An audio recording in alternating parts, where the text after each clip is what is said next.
Actually hindi ko naman kino-consider na sikat talaga ako or matagumpay na matagumpay. Siguro ano lang. Siguro siguro po pag may gusto talaga kayo tapos may pinapangarap kayo, siguro dapat pagtrabuhan niyo talaga. So siguro parang kalahati effort tsaka kalahati baka swerte na rin siguro. Paano po ba kayo nakuha bilang sa artist? Okay, nakuha ako nung bata ako, gusto ko maging artista, tapos nag-commercial ako nun. Tapos nung nag-grade 5 ako, mga grade 4, grade 5, kasi nung bata, sobrang taba ako po. Mataba talaga ako. Grade 4, grade 5, ang sikat nun, ang TV. Ewan ko kung alam niyo yung TV. Alam niyo ba? Hindi na. Ayan yung mga teachers, paglabi na. Kaya hindi nyo namutan yan, ha? Yun yung sikat na TV show, ang TV. Nandun, yes, 4:30 lang TV. Nandun nang galing sila Clunin Barreto, dun sila sumikat, sila Julina Magdangag, dun sila sumikat. Noong time na yun, nag-audition ako, tapos hindi ako natanggap kasi nga mataba pa ako, ganyan. Tapos parang naisip ko, siguro baka hindi para sa akin ang pag-artista. So, nalungkot ako pero hinayaan ko na lang. Tapos yun pa, nagtuloy-tuloy ako sa pag-aaral. Tapos nung nag-high school ako, siguro dahil nag-adolescence ako, pumayat ulit ako. Tapos sinasabi ng mga tao na parang bakit hindi daw ako nag-artista. Sabi ko, parang feeling ko naman hindi naman ako pang-artista kasi nga dati nag-audition ako pero hindi ako natatanggap. Tapos parang sinasabi nila na parang, iba naman yung itsura mo ngayon, parang pumapayat ka na, ganyan. Hinayaan ko lang. Tapos parang wala na rin ako interest mag-artista. Kasi nga parang, yung iba, usong-uso yung lakaran. Alam mo yun na kahit na, anak ka sa ng isang artista, kaya naging artista. Parang may backer ka. Ako naman, wala. So, hinayaan ko na lang, pinagpatuloy ka pag-aaral ako hanggang one time, nung second year high school ako, nakita ko ng manager ko sa mall, kakatapos ko na manood ng cinema. Palabas ako, tapos nilapitan niya ako, tinanong niya ako gusto ko na mag-artista. Sabi ko, kausapin na lang niya yung parents ko. Kung papayag sila, itatry ko. So, binigay ko yung number ng mami ko at ng daddy ko, tinawagan niya. Tapos, sabi niya na hindi ko na raw kailangan mag-audition, ipapasok na niya. Kasi, siya, scriptwriter siya ng Ana Karenina. Yung Ana Karenina, yun yung first TV show na napasukan. Yes, Presansya. So, yun po, parang, nung pumayag naman yung mami at daddy ko, basta ang usapan, hindi ko hindi ko makabayaan yung pag-aaral ko. So, yun, pumayag sila. Tapos, after 2 weeks, actually, wala nga akong proper training. Naging artista na ako after 2 weeks.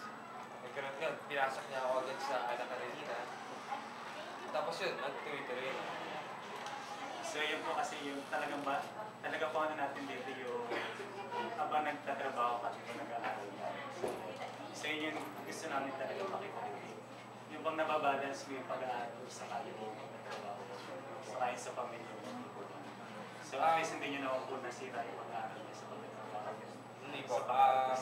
Nung time na high school, mahirap talaga. Minsan, pumapasok ko sa school, wala akong tulog. Hindi na po kayo nag-modular?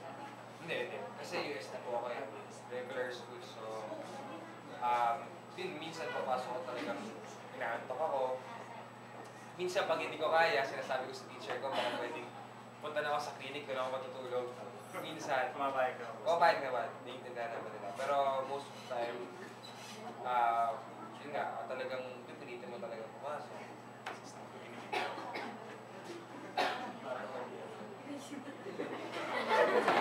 Ayun so next question na po tayo. Sa kabila, para nandito na rin po yung question na sa kabila. Sa kabila po ng kabisihan, paano po nababalance yung...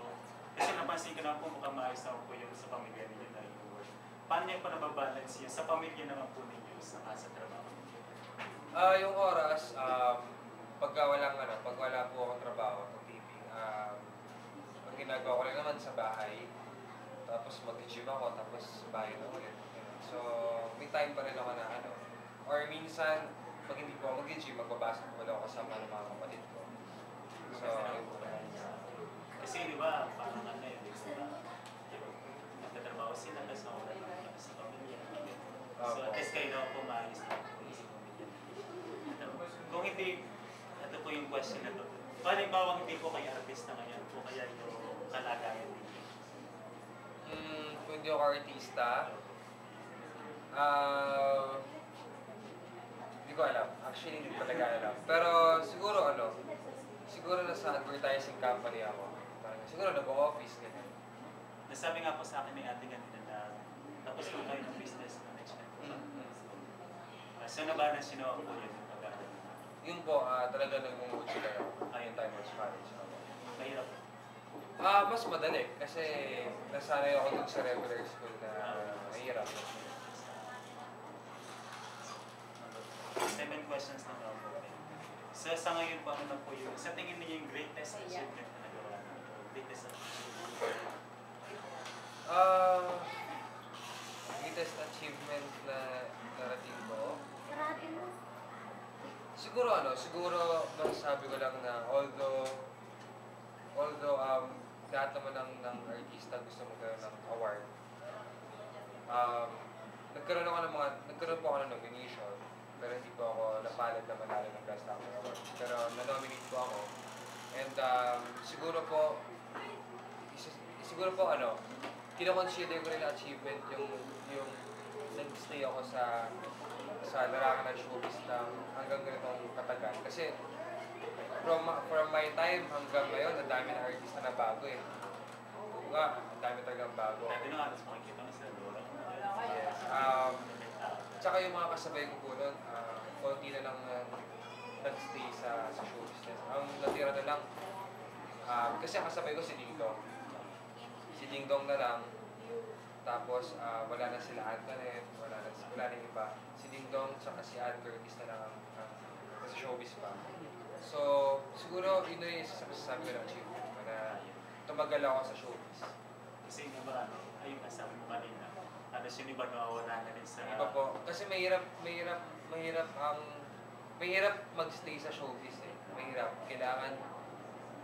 Marami kang kailangan gawin para mag-stay sa showbiz. Hindi lang siya porket itsura ka. Parang minimitin mo rin. Mahirap po. Kailangan talaga overall, lahat. Kailangan alagaan mo yung itsura mo.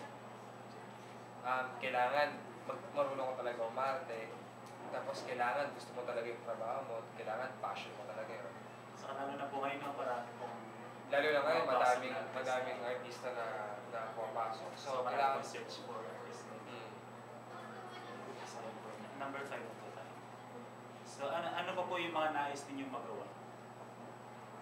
Yung lang isang artista, kaya labas po sa pagiging artista. Saan na po yung nais ninyong gawin? Aside sa artista, sa totoo lang, gusto ko talaga makatulong sa Hermosa. Kung meron akong pwedeng gawin para papaganda yung bayan ng Hermosa, yun yung parang pinaka naisip ko. Ito po talaga yung lugar ninyo. Ito po kayo. Sa Pero. Dati na matapos. Ito. So nakapag-aaral po kayo. Actually, natanong ko na po ito kanina. Yung paano niyo po na-balance yung pagtatrabaho niyo sa kasapag-aaral para po sa mga estudyante. Ano po yung pwede niyo sabihin sa kanila kayo? Words of encouragement po sa mga estudyante. Ano ba mga estudyante natin? Siguro kung meron kayo talagang gustong gawin, kailangan magtrabaho nyo maigit, saka kailangan nyo talaga mag-sacrifice. Hindi pwedeng madali yung mga kunyari, mamimili ka sa dalawang bagay, kailangan mo talaga mag-sacrifice. Mahirap pero kailangan mo gawin dahil gusto mo gawin. So kung focus ka sa isa, dapat set aside mo muna isa pa. Hindi set aside, pero kung gusto mo ng dalawa, medyo mahirap talaga yun. Tulad ng ginawa ko, mahirap talaga. Pero yun nga lang po, yung mga imbis na meron pa kayong ibang gawin, pero dahil dalawa yung gusto nyo gawin, So dapat matuto ka mag-balance talaga. kailangan kayo balance. So nabawa sa pagiging estudyante, so dapat sa work, sa kasama, balance. Hindi pwedeng, kung ayaw mo ng, kunyari, papasok ka tapos gusto mo marami kang tulog, hindi pwede yun. Kumbaga, dahil ako, pinili ko na mag-artista ako habang nag-aaral. I-use ko na kahit inaantok ako sa school, pumapasok pa rin ako. Sa amin sa mahirap din po yun, yung pag, bisa kasi yung yung pagtanda mo ba, halimbawa, maganda rin yung merong consequence bilang isang estudyante nakatapos ng pag-aaral. Oo, okay lang. Kasi nga di ba sa akin mga tatanda, yun yung pinakamagandang pamana. Importante yun, nung bata kasi ako, hindi ko talaga siya na-appreciate eh. Honestly, hindi ko na-appreciate yung sinasabi ng mga matatanda na yung pag-aaral eh, hindi talaga mawawala sa'yo kahit nakawin. Hindi yan yung bagay hindi mo nanakaw sa'yo. Nung bata ako, parang hinayaan ko lang siya, parang hindi siya ganun ka-meaning sa akin ng time na. Pero nung tumanda ako, parang oo nga, totoo nga na yung pag-aaral talaga, sobrang importante. Pagka hindi na kayo nag-aaral, may miss nyo. Sinasabi sa akin na parang, ako nag-aaral ka, dapat pagbutihin mo yung pag-aaral mo kasi pagka tapos ka na mag-aaral, pag nagtatrabaho ka na, mamimiss mo yung nag-aaral. Totoo pala yun. Nung tumanda ako, saka ko nalaman na totoo yung mga sinasabi ng mga nakakatanda sa akin na nakakamiss mag-aaral, saka masarap mag-aaral. Marinig niya yan. Totoo yan, masarap mag-aaral. Sabi naman ng hirap naman.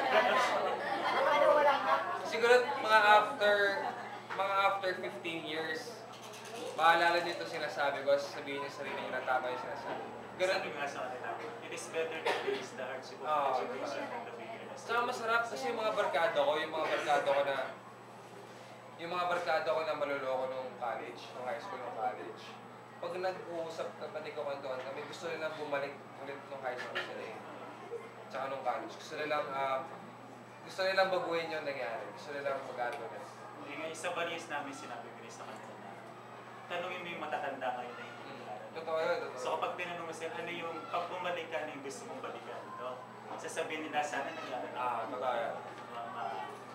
Akala ko, hindi naisip ko dati nung high school ako, parang hindi kaya masarap mag-aaral. Parang gano'n, di ba? Parang nakakatamad kaya mag-aaral. Yung mga panahon na gano'n eh. Parang nakakatamad kaya mag-aaral. Parang nakakatamad gumising sa umaga. Pero parang pag matanda, hindi mo matanda, pero pag may edad ka na. pagka nasa 20 plus ka na, tapos graduate ka na, gusto mong bumalik ulit dun sa high school, sa college, days. Kasi yung high school yung pinakamasarap na. Oo, masarap. So yun lang po. Maraming salamat po. Okay, salamat. Thank you.